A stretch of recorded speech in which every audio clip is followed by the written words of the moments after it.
Americans, Mr. Netanyahu will visit Washington, D.C. this week. He will no doubt elaborate in private on his strategy for wider war in the Middle East. His plans should be taken seriously by every American citizen. At this moment, the war in Gaza has already destroyed or disrupted millions of lives. Precise numbers are hard to confirm, but hundreds of thousands of Palestinians and increasingly Israelis have been internally displaced, wounded, or killed. These aren't just numbers. They are shattered families and ruined lives. And yet, there are policymakers in Washington contemplating war with Iran. I ask you, if the human cost of the war in Gaza, a localized conflict, is this high, how much higher will the cost of a war with Iran be? For decades, we've lurched from one costly conflict to another: Afghanistan, Iraq, Syria, Libya, Somalia, and Ukraine. The price? Tens of trillions and tens of thousands of American lives. But who pays this price? Not the policymakers or defense contractors who profit from these wars.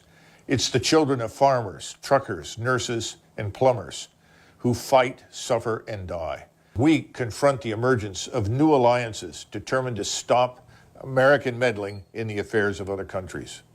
These new alliances include Iran, Russia, China, and a host of others who wait on the sidelines to join in the effort to stop Washington's reckless interventions.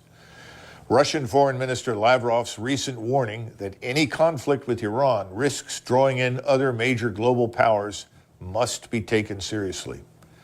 Let me be clear. No state, especially a free democratic republic like ours, should ever threaten war unless it's fully prepared to follow through.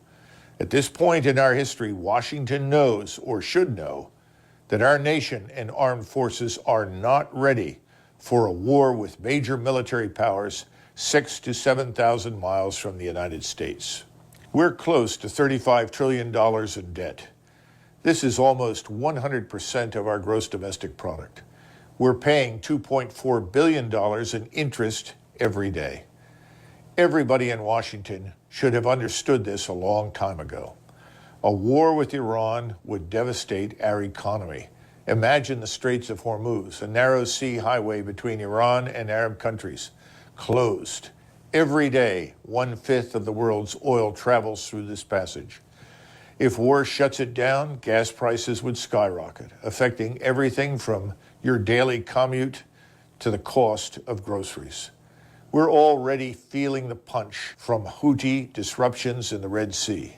Now picture that problem multiplied many times over. A full-scale war with Iran wouldn't just be an inconvenience.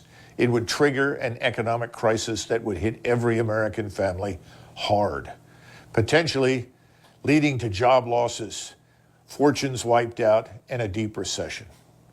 And let's not forget, at the outset of every conflict, those advocating for war are always convinced it will be short and decisive. History shows that they are nearly always wrong. We've seen this before in Afghanistan, Iraq, and Ukraine.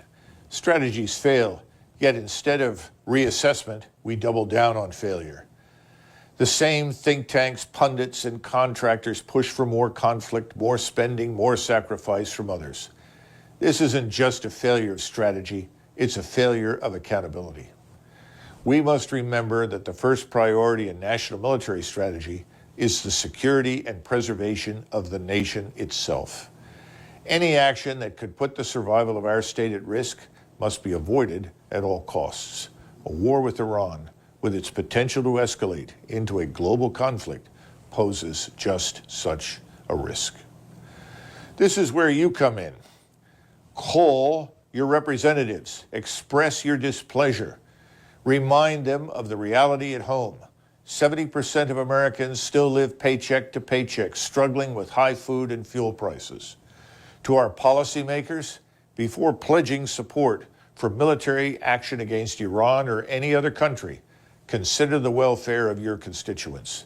The single mother working 2 jobs, the veteran battling PTSD, the young couple postponing a family because they can't afford a home. Are you willing to tell them their suffering is worth another war? The self-defeating policy of open-ended military interventions with unattainable military objectives must end. آنچه در مورد ما میگویند